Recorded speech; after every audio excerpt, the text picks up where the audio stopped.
రోహిణి మీద అనుమానంతో రోహిణిని ఫాలో అయ్యి అసలు నిజాన్ని తెలుసుకున్న ప్రభావతి. అసలు ప్రభావతి ఏం చేయబోతుందో తెలుసుకోవాలనుకుంటే ఇప్పుడే మా ఛానల్ తప్పకుండా సబ్స్క్రైబ్ చేసుకోండి. టీవీలో కంటే ముందుగా మా ఛానల్లో వీడియో చూద్దామనుకుంటే తప్పకుండా మా ఛానల్ సబ్స్క్రైబ్ చేసుకుని పక్కనే ఉన్న గంట సింబల్ మీద క్లిక్ చేయండి. నోటిఫికేషన్స్ ఆల్లో పెట్టుకోండి.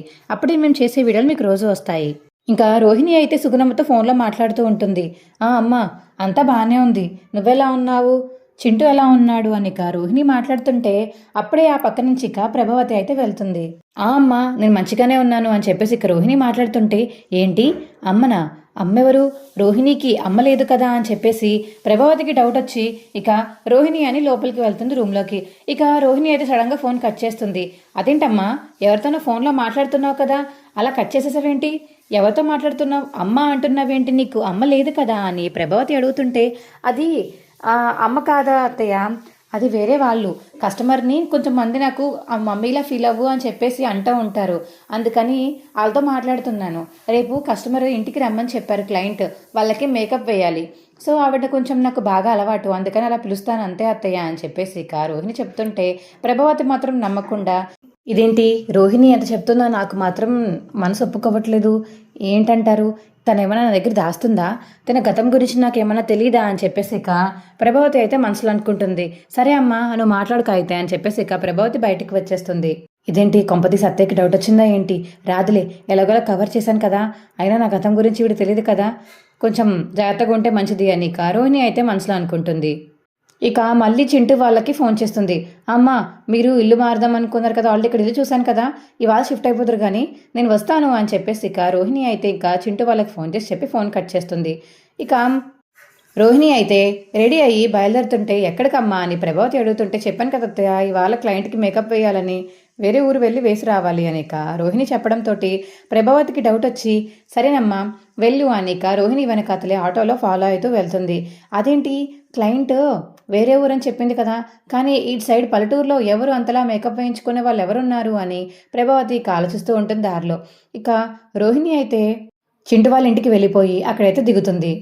ఇంకా చూసిన ప్రభావతి అయితే, ఏంటి రోహిణి ఎందుకు ఇక్కడ దిగుతుంది, అసలు రోహిణికి ఇక్కడ పని ఏంటి, ఇక్కడికి మేకప్ వేయాల్సిన అవసరం ఏముంది, అంటే నిన్న ఫోన్లో మాట్లాడి అమ్మ అమ్మ అంది, అంటే ఇక్కడేనా, తిన గురించేనా, అంటే వీళ్ళకి తినకి సంబంధం ఏమైనా ఉండుంటుందా అని చెప్పేసి వెనకాతలే అయితే రోహిణి వెనకాతలే ప్రభావతి కూడా ఆటో దిగేసి వెనకాల వెళ్తుంది. వాళ్ళ ఇంట్లో ఏం మాట్లాడుకుంటున్నారో ప్రభావతి అయితే అక్కడి నుంచి వింటూ ఉంటుంది. ఇంకో పక్క మనోజ్ మాత్రం రోహిణి ఇంకా రాలేదేంటి అని చెప్పేసి ఫోన్ చేస్తాడు రోహిణికి. చెప్పు మనోజ్, ఏంటి ఎక్కడున్నావు రోహిణి, నేను చెప్పాను కదా ఇవాళ నేను డీలర్స్ మీటింగ్కి వెళ్ళాలని, ఇంకా రాలేదేంటి, అరే మర్చిపోయాను, నాకు ముందు చెప్పలేదు మనోజ్ నీకు, నాకు ఆల్రెడీ క్లయింట్ బుకింగ్ ఉంది, ఇవాళ క్లయింట్ దగ్గరికి వచ్చాను అని రోహిణి అయితే అబద్ధం చెప్పడంతో అది విని ప్రభావతి షాక్ అవుతుంది. అదేంటి రోహిణి, నువ్వు నాకు ముందే చెప్పాలి కదా, నువ్వు నాకు ముందు చెప్తే నేను ఇక్కడ ఎవరొకరిని అరేంజ్ చేసుకుంటాను కదా, లేకపోతే డీలర్స్ మీటింగ్ రేపే ఎల్లుండే పెట్టుకునేవాడిని, ఎందుకని ఇలా చేశావు అని మనోజ్ అడుగుతుంటే, అయ్యో సారీ మనోజ్, నాకు క్లయింట్ ఉన్నారు అందుకని వచ్చాను, క్లయింట్ని మిస్ చేసుకోకూడదు కదా, ఇవిడ చాలా డబ్బున్న క్లయింట్, అందుకని ఇవిడ కోసం వచ్చాను అని రోహిణి చెప్పడంతో సరే నేను ఏదో పడతానులే అని ఫోన్ కట్ చేస్తాడు మనోజ్ అయితే. ఏంటమ్మా రోహిణి ఏమైంది అని సుగుణం అడిగేసరికి, ఏం లేదమ్మా, ఆయనకి షోరూంలో ఏదో మీటింగ్ ఉందంట, అందుకని వెళ్తారంట, నన్ను ఉండమని చెప్తున్నారు, బయట మీటింగ్కి వెళ్తారంట, నాకు తెలియక నేను క్లయింట్ ఉన్నారని చెప్పి అబద్ధం చెప్పి ఇలా మీకోసం ఇవాళ వచ్చాను షిఫ్టింగ్ చేద్దామని అని చెప్పేసి రోహిణి చెప్తుంటే ఇంకా ప్రభావతి అయితే అక్కడి నుంచి అలా షాక్ అయిపోతుంది.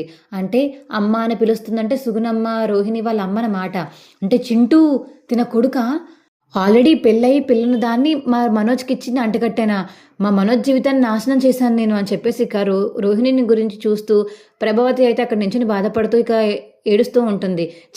దీన్ని ఇలా వదలకూడదు, దీన్ని ఇప్పటికిప్పుడే ఏదో ఒకటి చెయ్యాలి అని చెప్పేసి ప్రభావతి అయితే కోపంతో లోపలికి వచ్చి రోహిణి అని చెప్పేసి పిలుస్తుంది. అత్తయ్య మీరు అత్తయ్య ఎక్కడికి వచ్చారు, ఇక్కడికి రాకపోతే నువ్వు ఎక్కడికి వెళ్తున్నావో తెలియదు అనుకుంటున్నావా, నీ వెనకతలే ఫాలో అయ్యి ఇక్కడ దాకా వచ్చాను, క్లయింట్ మేకప్ అన్నావు, ఇదేనా నీ క్లయింట్ మేకప్, నీ కొడుకుతో బాగానే ఆడుకుంటున్నట్టున్నావు, నీ తల్లితో బాగానే మాట్లాడుతున్నట్టున్నావు అని ప్రభావతి అడుగుతుంటే, అది కదత్తయ్య నేను చెప్పేది వినండి, ఏం చెప్పాలి, నీకు ఆల్రెడీ పెళ్ళయ్య ఒక కొడుకున్నాడనా, నీ తల్లి ఇక్కడ ఉందనా, నువ్వు మలేషియా నుంచి రాలేదు, నువ్వు డబ్బున్న అమ్మాయివి కాదు, మీనా కన్నా ఇంకా హీన స్థితిలో ఉన్నావని చెప్పి నాకు చెప్తావా, అవన్నీ చెప్తే నేను నిన్ను వదిలేస్తాను అనుకుంటున్నావా, నిన్ను అసలు ఇవాళ వదిలేదే లేదు అని చెప్పేసి ఇక ప్రభావతి అయితే రోహిణి చెంప పగలగొడుతుంది. అత్తయ్య, అది కాదు అత్తయ్య, ఇంకేం కాదు, నాకు నిజం తెలిసిపోయాక ఇంకేం మాట్లాడతావు? ఇందాక నుంచి మీ మాటలు నేను వింటున్నాను. ఆ సుగుణమ్మని నువ్వు అమ్మ అని పిలవడం, ఆ చింటూని నువ్వు అమ్మ అని పిలవడం, నువ్వు కొడుకు మీద ప్రేమ చూపించడం, ఇవన్నీ నేను చూడకుండానే నీ మీద మాట్లాడుతున్నాను అనుకుంటున్నావా? ఇదేమి చేయకుండానే నేను చెంప పగలగొట్టాను అనుకుంటున్నావా? ఈ వాటి నుంచి నా ఇంట్లోకి నువ్వు రావాల్సిన అవసరం లేదు. నువ్వు మీ కొడుకుతో మీ అమ్మతో హ్యాపీగా ఇక్కడే బతుకు. నా కొడుకు దగ్గరికి నువ్వు రాకు అని చెప్పేసి ఇక ప్రభావతి అక్కడి నుంచి వెళ్ళిపోతుంది. మా వీడియో కనుక నచ్చితే మా వీడియోని లైక్ చేసి మా ఛానల్ని సబ్స్క్రైబ్ చేసుకోండి. పక్కనే ఉన్న గంట సింబల్ మీద క్లిక్ చేసి నోటిఫికేషన్స్ ఆల్లో పెట్టుకోండి. అప్పుడే మేము చేసే వీడియోలు మీకు రోజు వస్తాయి. మా వీడియో మీకు ఎలా అనిపించిందో కింద కామెంట్ సెక్షన్లో తెలియచేయండి. సబ్స్క్రైబ్ చేసుకుంటేనే నెక్స్ట్ జరగబోయే ఎపిసోడ్ మీకు ముందుగానే తెలుస్తుంది. Bye friends.